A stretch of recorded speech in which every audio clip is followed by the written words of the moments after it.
Bad boy क्या होता है? बैड बॉय हमारे हिसाब से वो बंदा कि भाई कोई चपरी गैंग के साथ यही वह घूमता रहता है, कुछ फालतू हरकत करता रहता है, दारू सिगरेट बियर और लड़कियों को छेड़ता है, गैंगस्टर है या फिर सभी को परेशान करके रखा है। भाई अगर ये आप सोच रहे हो कि भाई बैड बॉय का मतलब तो ये है, तो कहीं ना कहीं हमें अपनी सोच पे काम करना पड़ेगा, हमें अपनी सोच बदलनी पड़ेगी बैड बॉय के ऊपर। क्योंकि बैड बॉय असली में है क्या? ये सब जो मैंने बताया ये तो भाई कचरा है, वेस्ट ऑफ पीपल है, ये बैड बॉय नहीं है। बैड बॉय आखिर है कौन? बैड बॉय वो बंदा जो अपने आप को जानता है, अपनी स्किल को जानता है, और ऐसा बंदा जो भाई आपके स्कूल में, आपकी कॉलेज में या फिर आपके ट्यूशन इंस्टीट्यूशन कोचिंग वगैरह, ऐसा एक बंदा जिसके ऊपर सभी फिदा है, चाहे लड़के हो या फिर लड़कियां, सभी उसको अटेंशन देते हैं, सभी उससे बात करते हैं। अब नहीं तो वो बंदा ऐसा कुछ है कि उसने बहुत कुछ अपनी ज़िंदगी में उखाड़ लिया, बट उसके बोलने का तरीका, उसकी पर्सनालिटी ऐसी कौन सी वो एक स्किल है या फिर वो क्या बातें या फिर कौन से वो रूल फॉलो करते हैं कि सभी लड़के और लड़कियां उसके दीवाने रहते हैं। तो भाई अब क्वेश्चन ये आता है कि भाई हम अपनी पर्सनालिटी कैसे बने, हम बैड बॉय कैसे बने? आपने देखा होगा नाइस या फिर गुड पीपल्स की वैल्यू नहीं होती। आपके क्लास में ऐसे बच्चे होंगे जो सभी की बात मानते हैं, टीचर्स आपकी सभी की भाई नोट्स लिख ले, ये कर ले, वो कर ले, सभी की बात मानते हैं, बट उसकी वैल्यू कदर नहीं होती उन लोगों की। अब बात करें बैड बॉय की तो ना तो वो किसी के सुनते हैं, ना ही किसी का कुछ मानते हैं। आपने अगर नोट्स वगैरह पूछ लिया तो नहीं वो देंगे, बट उनके लिए हमारी रिस्पेक्ट कदर है। क्यों? क्योंकि वो लोग ये फॉलो करते हैं 5 साइन। तो क्या है वो 5 साइन? जानेंगे किस बात के लिए डायरेक्ट बढ़ते हैं पहले रूल या फिर पहले साइन की ओर, एंड दैट इज वो लड़कियों से दूरी बना के रखते हैं। अब इसका मतलब क्या?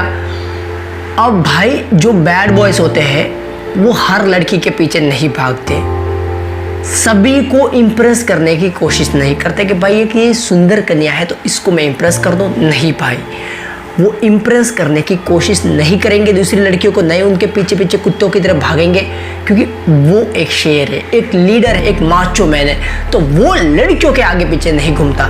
बट उसकी पर्सनालिटी उसने ऐसी बना दी है कि सारी लड़कियां उनके पीछे भागती है, तो वो बंदा है। तो ये बात अभी क्लियर है कि अगर आप भी लड़कियों की ओर अट्रैक्ट होते हो तो भाई दैट्स नेचुरल, कोई बड़ी बात नहीं है, सभी अट्रैक्ट होते हैं, बट आपको उनके पीछे पीछे भागना नहीं है कि भाई मुझसे बात कर ले, आपकी इंस्टाग्राम आईडी दे दे, ये कर ले, वो कर ले, यार मेरा नंबर ले ले या फिर दे दे।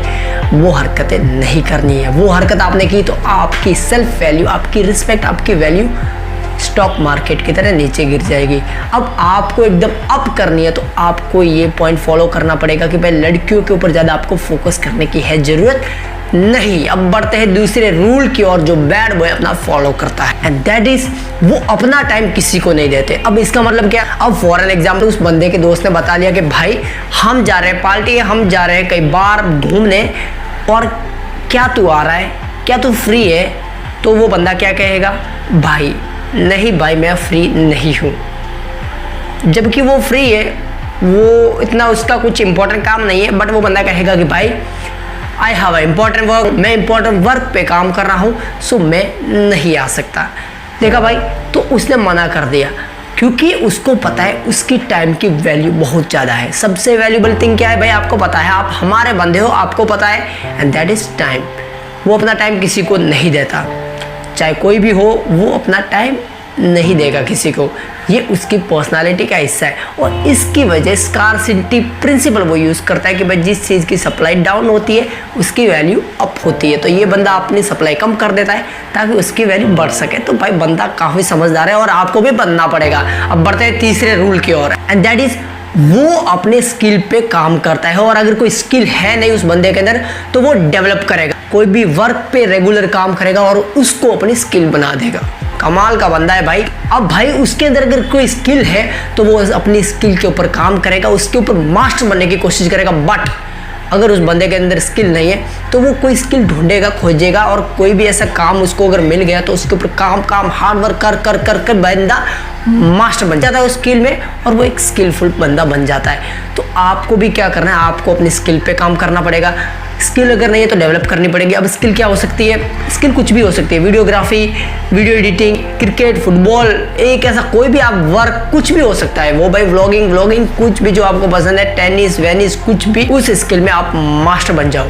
आप सोच रहे हो कि भाई डिजिटल रिलेटेड ही कुछ करना है, नहीं भाई, ऑफलाइन ऑनलाइन कुछ भी, बट आप उसमें मास्टर होने चाहिए, इतना काम करना पड़ेगा आपको। अब भाई अपना फोर्थ पॉइंट थोड़ा है इमोशनल। अब इमोशनल क्यों है? क्योंकि बैड बॉय को पता होता है उसकी फैमिली की सिचुएशन।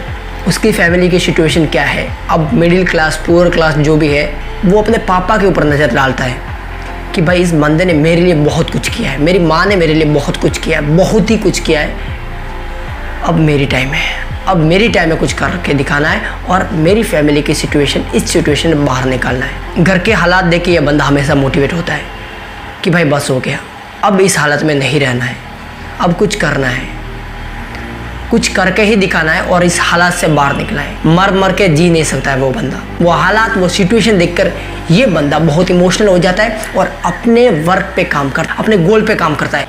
अब लास्ट फिफ्थ पॉइंट या फिर रूल जो बैड बॉय फॉलो करता है, एंड दैट इज वो खुद को एक्सप्लोर करता है, खुद को समझता है। मोस्ट ऑफ द टाइम वो खुद के साथ ही टाइम स्पेंड करता है। अब समझ पा रहे हो? अब हम खुद को कैसे एक्सप्लोर करें? अब भाई ये कोई टीवी या फिर कोई वीडियो तो है नहीं जो देख के आपको समझ जाओगे, नहीं भाई, आपको अपने साथ टाइम स्पेंड करना पड़ेगा। ये बंदा कहीं वादियों में, रोड पे, पार्क पे, कहीं पे अकेले जाके बैठेगा, सोचेगा, समझेगा यार खुद को, अपनी वीक क्वालिटी और अपने स्ट्रॉन्ग पॉइंट्स क्या है उसको नोट आउट करेगा और उसके ऊपर काम करेगा। ये बंदा प्रॉपरली अपने आप को टाइम देता है और खुद को समझता है डीप रूट से। जब ये खुद को समझ जाता है तो इसको पता होता है कि भाई सीधा बात है, अपनी ये कमजोरियाँ है और ये इसमें है जिसमें हम बाप है, तो उसके ऊपर वो काम करता है, वो फाड़ता है भाई। और कुछ बातें और बैड बॉय की ऐड करना चाहता हूँ, एंड दैट इज, इस बंदे को फ़र्क नहीं पड़ता कि लोग मेरे बारे में क्या सोचेंगे, उन लोगों के दिमाग में मेरी क्या इमेज है, उससे मुझे फ़र्क नहीं पड़ता। ये बैड बॉय की सोच है। चाहे वो मुझे कॉम्प्लीमेंट दे या फिर गाली दे, मुझे फ़र्क नहीं पड़ता, because I know what I am. उसे पता है वो कौन है, उसे फ़र्क नहीं पड़ता लोग क्या सोचते हैं। ये पांचों पॉइंट आपको अपनी लाइफ में इम्प्लीमेंट करना पड़ेगा अगर आपको एक मार्वलस चेंज, एक नाइस गाय से एक बैड बॉय में बनना है। और मैं बता दूं भाई, बैड बॉय के ऊपर मैंने कमाल के वीडियोस बना के रखे हैं आपके लिए, तो किस बात की देर, लास्ट में आपको मिल जाएंगे दोनों साइड, जो भी पसंद है वो जाके देखिए, या फिर डिस्क्रिप्शन बॉक्स में लिंक डाल दूंगा। और भाई एक और बात बता देता हूँ कि भाई सुन, सभी को टाइम तूने दे दिया, अपनी गर्लफ्रेंड, अपने बॉयफ्रेंड, जिसको भी देना है तूने दे दिया, फ्रेंड्स वगैरह, फैमिली, सबको टाइम दे दिया। लास्ट खुद को कब टाइम दिया था? खुद के साथ कब बैठे थे? अब खुद के साथ बैठना बोले तो ये नहीं कि साला तुम मोबाइल लेके बैठे हो और उसके ऊपर कुछ ना कुछ सर्च कर रहे हो या फिर इंस्टाग्राम, यूट्यूब, नहीं भाई। टेक्नोलॉजी सभी से दूर रह के खुद को कब टाइम दिया था? कब समझे थे खुद को? नहीं समझे ना, तो अब टाइम है, खुद को टाइम दे भाई। और बैड बॉय के बारे में और भी जाना जानते हो और भी क्यूरियोसिटी है तो ये दोनों वीडियो आपके लिए है, जाके देखो। होपफुली आपको ये वीडियो अच्छा लगा होगा। दैट्स इट, जय हिंद, वंदे मातरम, इंकलाब जिंदाबाद, भारत माता की जय, जय हिंद।